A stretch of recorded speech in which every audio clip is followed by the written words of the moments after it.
How's it going, everybody? It's Pilot Flame, and we are back with another preseason FPL video. And today we're going to be continuing our Team Watch series during this FPL preseason. We're going to be taking a look at Champions League winners Chelsea. We're going to be taking a look-see as to what FPL players I'm interested in, which ones I'm not too keen on, whether it be price point or something needs to change in order for them to be a bit more appealing. And we're going to take a look at their transfer activity during this current summer transfer window. If you haven't done so already, hit that like button, subscribe to the channel if you are new, and turn those notification bells on so that you can get the content as soon as it is readily available. Drop us a follow over on Twitter and join our FPL Flames Recruits League. There's a link in the description as well as the link in the bio as well over on Twitter for that. And then we also post any and all FPL news that we get as soon as it is readily available. And give us a follow over on Twitch if you want to join us for our FPL live streams, for our preview and deadline streams.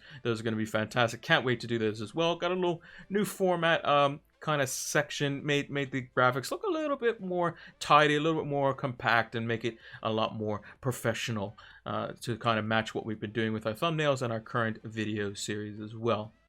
So without further ado, let's thank our partners for this video. We have partnered up with Fantasy Football Scout for this coming Fantasy Premier League season, and they're giving you an exclusive offer. Use the link down in the description to get 20% off your Fantasy Football Scout membership. It gives you access to the exclusive members area, which has new tools such as the 3-player comparison tool, as well as some old favorites such as the Rate My Team tool, the Season Ticker, and my personal favorite, the fully customizable stats tables, which you can share among other Fantasy Football Scout members, powered by Opta Stats. Use the link down in the description below to get 20% off your membership today. Sign up now. So let's start off by taking a look at the players that I'm very interested in come this season for Chelsea. We've highlighted Reece James, Ben Chilwell, and Kai Havertz. And if you look at their fixtures off the start, they have 2 good ones in game week 1 and 4, but they're sandwiched around some not so great ones. Arsenal away, Liverpool away. They also have some tougher fixtures in around game week 5 and 6 as well, I believe. And then they have a really good stretch of games after the second international break, just basically a sea of green where they're playing lower half opposition. But the reason I highlight these 3 players is because they seem to be the most involved in terms of chance creation and scoring opportunities. Reece James, 6 chances created in the last 4 matches played. Ben Chilwell, 5 chances created, also had 2 big chances himself, so he's often flying forward and getting in the box, and I think he could be 0.5 million cheaper than what he probably should be. 5 shots in the box as well for a left back that's potentially playing left wing back is also fantastic. XGI of 3.11, so he's expected to be involved in at least 3 goals over those last 4 matches, which is insane. Kai Havertz, 6 big chances, 2 chances created, 9 shots inside the box. Absolute fantastic value potentially there at 8.5 million, playing up front as like the false 9, and he's a midfielder in FPL, which is just fantastic for us. And if we look at the last 4 matches as well, 13 big chances total, 49 shots inside the box, 8.11 non-penalty XG. That could be a kind of a metric going into the new season. Now, we know that Chelsea are usually defense first, which is why Reece James and Chilwell are on this list. They're the most attacking defenders, but they also get clean sheets as well. And if they're going to do it, it's going to be going through probably Kai Havertz, maybe Timo Werner as well. So I think that Chelsea definitely are an attacking outlet. I mean, 365 shots in the box across the season, 94 big chances total for a team that is keeping clean sheets left, right, and center. I think could be a good measurement for how strong Chelsea could be. It's just whether the transfer business helps them out or hinders them potentially. We'll have to see for that as well. Now, with that being said, let's take a look at the players that I'm not too keen on for Chelsea going into this new season. Now, you're probably wondering, well, Pilot, why do you have the 3 players that a lot of managers were bringing in their teams last season? It's because they're probably too expensive, in my opinion. Mendy is now 6 million after he was 5 million when first introduced into the game. Azpilicueta 6 million as well. With Ben Chilwell being the same price, I just think there's no real decision there. Yes, you can say Alonso could potentially come in every now and again, but I think Ben Chilwell, at least for the start of the season, is going to be playing game in, game out because he's so good. Antonio Rudiger as well, somebody who was very, very cheap. He was like 4.5 million to start. Came into Tuchel's system and basically hasn't left since. But he's the same price as Reece James. He's probably going to play a similar amount of games and do quite well for himself. The only one that's not on this list would be Christensen, because he's 5 million. So he's 0.5 less than Reece James and Antonio Rudiger, and a whole million less than the likes of Mendy, Azpilicueta, and Chilwell. That could be quite interesting as well. But whether he plays and they go out and get a center back and he's the one replaced, he did fantastically well in the Euros for Denmark as well. Be interesting to monitor that.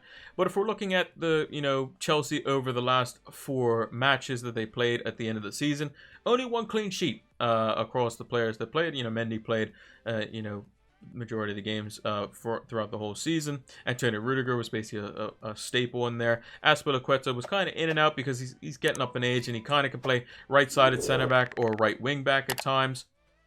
In a more defensive system, you might see Azpilicueta come and playing at right wing back, but I think that's mostly going to be Reece James. Mendy's still picking up quite a few saves, though. I think that's still quite good. He had a plus 0.80 XG prevented, which basically means he almost saved his team. Almost a goal in that regard. But in XGI, Azpilicueta, last 4 matches, 0.70, pretty respectable. Same with Antonio Rudiger. 2 players that are going to be involved in set pieces.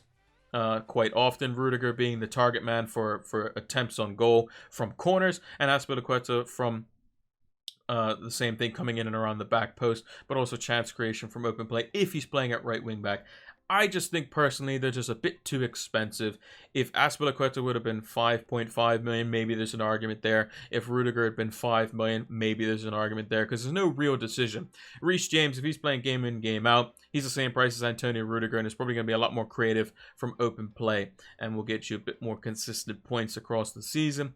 Azpilicueta, again, he's the same price as Ben Chilwell. You saw Ben Chilwell's stats, which were absolutely insane, so I would definitely go for him over Azpilicueta as well. And Mendy, again, 6 million, probably a bit too expensive in my opinion for a goalkeeper. Maybe he's going to be a set and forget at some point, later on in the season, like around game week 8 or onwards. That could be something where people wild card for double Chelsea defense and just have a set and forget goalkeeper up until the new year. That could be something that it could interest me, and something I've definitely looked at as well. But I just think they're just too expensive off the start. And once we get a little bit more money in our teams, then maybe we can look and kind of assess and say, hey, look, Chelsea are still keeping clean sheets no matter who they play against, and they're attacking well. So maybe go with Reece James, Chilwell, and the likes of Mendy and go for the triple up. That's something that happened last season as well. But we'll have to see kind of how things pan out for this start of the FPL season. Now, with that being said, let's see the transfer activity that Chelsea are dealing with for this summer transfer window. Now, with Chelsea's transfer policy this summer, we do know that they're looking for some out-and-out striker and potentially a centre-back, although there's not really too much, kind of advanced talks or anything like that in regards to that. Obviously, we know they're interested in Haaland. We know that potentially Jules Koundé is on the, kind of the scheme or the picture of bringing in as a centre-back. They even had slight interest in Raphael Varane. But it's mainly kind of the players coming back from loan that are the ins at the moment. Malang Sarr, who's come back from Porto. Bakayoko, who's come back as well. Zappacosta, you may have heard of him. He could be coming back as a backup right back to Reece James. So it'll be interesting to see how they manage their loans in that regard. Chelsea are very loan heavy. They do have I think it's anywhere from 50 to 70 players at a time out on loan, which is a bit insane. And they do have a very good loan system and make quite a lot of money off of it as well. It's the outs that's kind of the main thing for Chelsea this window. Tomori has already gone to AC Milan, having played for them last year on loan for approximately £25 million, which, as of note, all transfer fees are approximations and not finalized until mentioned by the club.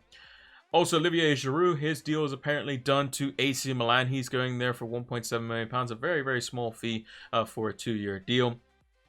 And Tammy Abraham could also be going and leaving the club as well. Linked to West Ham, linked to Aston Villa as well. Whether he leaves or stays, we'll have to see. He seemed to fall out of favor with the likes of Thomas Tuchel. And if that's the case, then you're looking at basically Timo Werner being pretty much the only forward for Chelsea that's going to be viable. And backup-wise, it'll be Kai Havertz, but he's set as a midfielder, as mentioned in the previous section, and could be quite valuable to Thomas Tuchel. But maybe they wait until next year when the likes of Erling Haaland is available for £65 million or thereabouts, as that is his release clause for his contract with Borussia Dortmund. So it's going to be very interesting to see. Chelsea we're going with that 3-4-3 system. Havertz was doing quite well, dropping off the line, and really excelled on the back half of the season. And I think they could stick to that. Maybe Tuchel thinks, well, we don't really need a target man. We just need somebody who's going to drop off the line, then get in behind and make good movements in and around the box and help supplement the play. Maybe that's what they kind of need. They don't really need somebody to hold up the ball or, in that sort. They can score from other different angles. Their wide forwards, their wing backs, Mason Mount in behind their like front two at times with Werner and Havertz. That could be something that could develop over the next season, but we'll have to see on that. And that is gonna do it for Chelsea's transfers. And that is going to do it for our Team Watch episode for Chelsea. If you haven't done so already, hit that like button, subscribe to the channel if you are new, and turn those notification bells on so that you can get the content as soon as it is readily available. Drop us a follow over on Twitter if you want to keep up to date with all and any FPL news or releases that we have across all our platforms. Join our Flames Recruits League, and give us a follow over on Twitch if you want to see when we go live for our preview and deadline streams. Those are going to be coming back the week of Game Week 1, which is going to be fantastic. Can't wait for those. FPL can't come back soon enough. And also, lastly, make sure to take up that 20% offer from Fantasy Football Scout using the link in the description below. It's a great offer. I use Fantasy Football Scout's members area. It's got many different tools in there which are absolutely fantastic, so make sure to check that out and hope to elevate your FPL game this coming season. Thanks for watching, and until the next one, take care.